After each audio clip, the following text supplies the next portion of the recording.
আল্লাযীনা আতাইনাহুমুল কিতাবা ইয়াতলুনাহু হাক্কা তিলাওয়াতিহি, যাদেরকে আমি কিতাব দিয়েছি তারা তাকে যথাযথভাবে তিলাওয়াত করে। উলাইকা ইউমিনুনা বিহি, আর তারাই এই কিতাবের উপর ঈমান এনেছে। সুবহানাল্লাহ। আপনি যে কোরআন পড়েন না, কোরআন জানেন না, কোরআনের উপর ঈমান আনছেন নি? কেমনে কেমনে আনলেন? ও মা, কোরআনের উপর ঈমান আনছে। আল্লাহ বলতেছেন আল্লাযীনা আতাইনাহুমুল কিতাবা, আমি যাদেরকে কিতাব দিয়েছি। কথা বুঝেন নাকি? আল্লাযীনা আতাইনাহুমুল কিতাবা, আমি যাদেরকে কিতাব দিয়েছি, হাক্কা তিলাওয়াতিহি, এবং যারা এই কিতাবের যথাযথ তেলাওয়াত করে। উলাইকা ইউমিনুনা বিহি, তারাই এই কিতাবের উপর ঈমান এনেছে। এবার আপনারটা আপনি বুঝিলেন, কথা কি বুঝেন? কি খাই? রোজা এলে রোজা রাখুম, কোরআন থক। মানুষের ইফতারি খাবাম, কোরআন থক। ওমা, কি সুন্দর কথা। বাংলাদেশ এক দারুণ গতিতে এগিয়ে যাচ্ছে, ধর্মকে ক্রোশ ক্রোশ মাইল পিছনে রেখে দারুণ গতিতে এগিয়ে যাচ্ছে। আল্লাহ আমাদেরকে সত্যের নীতি অবলম্বন করার তৌফিক দান করুন। হাক্কা তিলাওয়াতিহি, যারা হক আদায় করে তেলাওয়াত করে। এবার আসেন, আপনারা যারা কোরআন তেলাওয়াত করেন, 2-4 জন 10 জনে হইলেও তেলাওয়াত করে, আমি তো আর সবাই দেখি না, ঠিক না? তেলাওয়াতকারীদের সম্পর্কে এ আয়াতের ব্যাখ্যায় সাহাবী তাবেঈগণ বলেন, 2টি গুণ থাকলে তাহলে সেই তেলাওয়াত হলো হক তেলাওয়াত। আল্লাহ বলছেন হাক্কা তেলাওয়াতিহি, যারা হকভাবে তেলাওয়াত করে। তাহলে বোঝা গেল তেলাওয়াতের একটা ক্যাটাগরি, খালি এনে হইলে হইতো না, পড়ার পাশাপাশি জানতে হইব আমি যে পড়তেছি এই পড়াটা হাক্কা তেলাওয়াতের ভিতরে পড়ছে কিনা।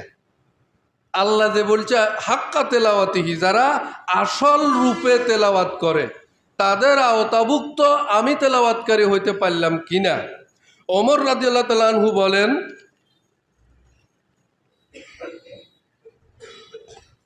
ওমর রাদিয়াল্লাহু তাআলা আনহু বলেন, হক তেলাওয়াত হলো পঠিত আয়াতের সাথে হৃদয় আলোড়িত হবে। আঙ্গ তো কোনো খোঁজ খবর নাই। পঠিত আয়াতে হৃদয় আলোড়িত হবে। জাহান্নামের কথা আসলে কান্না আসবে, জান্নাতের কথা আসলে মন খুশিতে ভরে যাবে। তাহলে বোঝা গেল এটা কখন হবে? যখন আমি তার অর্থ পড়ব। অর্থ না পড়লে সব তো সমান, সব সমান ন।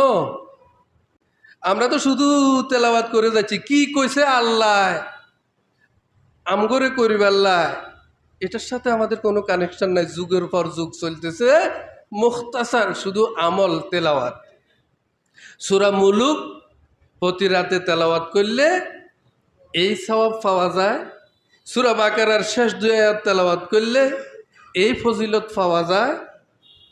সূরা আয়াতুল কুরসি তেলাওয়াত করলে এই ফজিলত পাওয়া যায়। 3 কুল তেলাওয়াত করলে এই ফজিলত পাওয়া যায়। তো আমরা ফজিলতের ভিতরে আছি। আমরা কিসের ভিতরে আছি?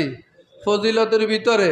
যে এই জাতি, মুসলিম জাতি যখন ফজিলতের ভিতরে ঢুকছে, তখন মুসলমানদের আবিষ্কারের দিকটাকে চিন্তাই করে ইহুদি আর খ্রিস্টানেরা নিয়ে গেছে। কথা ঠিক না? কোরআন কি ইবনে সিনা জানতো না? কথা বলেন, কোরআন কি ইবনে সিনা জানতো না? সর্বকালের সর্বশ্রেষ্ঠ চিকিৎসাবিদ ইবনে সিনা।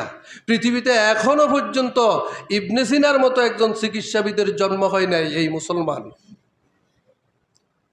কোরআন কি আল ফারাবি জানতো না? কথা বলে না। কোরআন আল ফারাবি জানতো?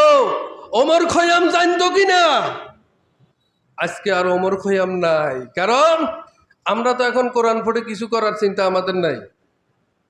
এখন কোরআন পড়ে আমরা শুধু সওয়াব লমু, আমল করুম, ফজিলত। আঙ্গ দরকার 20,000 নেকি, আঙ্গ দরকার 30,000 নেকি। রাষ্ট্র এতারা চালক গই, দুনিয়া অন্যদের হাতে থক, আমরা শুধু কোরআন তেলাওয়াত করি, রাজ্জা গুমামু। কথা কি ঠিক আছে নাকি? কারবার এটাই চলে, যা কদ্দুর আছে। এই যে তারাবির নামাজে গটগট গটগট করি হাফেজ সাহেবেরা পড়ি গেল, হাফেজ সাহেবেরা পড়ছে না। তা আচ্ছা রাখেন, আমাদের মসজিদ ছোট, আঙ্গ হাফেজ ছোট। বাংলাদেশে এমন অসংখ্য মসজিদ আছিল, যে সকল মসজিদে হাফেজ সাহেবের তেলাওয়াতে কলিজা জুয়ে গেছে। কি ঠিক নি? এ কথা কো না, ঠিক নি? কলিজা জুয়ে গেছে, হরান ঠান্ডা হয়ে গেছে। বাপরে বাপ, আগামী বছর দর করলে আরো 20,000 টাকা বাহাই দিয়ে হাফেজ সাহেব হিগে আনো। কিন্তু যে আয়াত শুনি কোরআন জুয়াই গেছে, সে আয়াতের ব্যাখ্যাটা, সে আয়াতের অনুবাদটা আমি যদি এখন করি, যার কলিজা জুয়াই গেছে তার কলিজা আগুন ধরে যাব। আপনারা করেন তেলাওয়াত, এমনি চলব, অর্থ করিয়েন না, অর্থ করিয়েন না। কারণ আপনি তো অর্থ বুঝেন না। অর্থ বুঝছে আবু জাহেলে। কে বুঝছে? অর্থ বুঝছে কে? আবু জাহেল বলেন, লা তাসমাউ লিহাযাল কুরআনি ওয়ালগাউ ফীহি লাআল্লাকুম তাগলিবুন।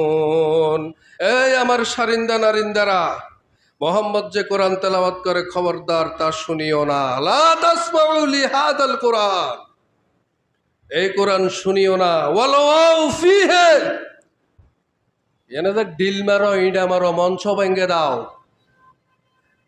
বুঝেন নাকি কথা? না, আপনি এমনি কল্লা ডুলাইয়েন না, মঞ্চ ভেঙে দাও। আপনি কইবেন যে বাংলাদেশে ওয়াজের মঞ্চ টঞ্চ ভাঙ্গে হয়, হ্যাগানের ইঙ্গিত তৈরি কইয়ের। আমি ওইগুলির গুল্লি কিনলাই না। ওয়ালগাও শব্দের অর্থ কি? এটা মারামারি সৃষ্টি করো, ফাসাদ সৃষ্টি করো। কোনোভাবেই মোহাম্মদের এই তেলাওয়াত যেন আমার কুরাইশ বংশের অন্যদের কানে না যায়। কানে গেলে তো কারবার হয়ে যাব। কথা বুঝেন নাকি? ওয়ালগাউ ফীহি, তাতে গন্ডগোল সৃষ্টি করো। লাআল্লাকুম তাগলিবুন, তাহলেই তোমরা বিজয় হতে পারবে। নয় মোহাম্মদ যে মিশন নিয়ে এসেছে, এই মিশন যদি প্রচার হতে থাকে, তোদেরকে ঘরে ঢুকে যেতে হবে। তোদের নেতৃত্ব আর সমাজে চলবে না। আপনারা আপনাদের সন্তানদেরকে কোন সূরা পড়তে বলছেন বলেন? একজন খালি এই জায়গায় হাত দিয়ে উঠি খাট দাঁড়ায় বলবেন, আমি আমার সন্তানকে বলেছিলাম আজকে লাইলাতুল কদরের রাত, তুমি অমুক সূরা পড়ো।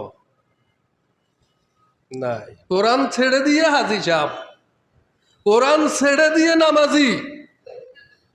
আরে কোরআন ছাড়া কিসের নামাজ? কোরআন ছাড়া কিসের হজ? কোরআন ছেড়ে দিয়ে কিসের ধর্ম?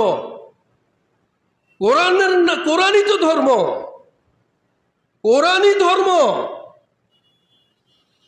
কোরআনই ধর্ম।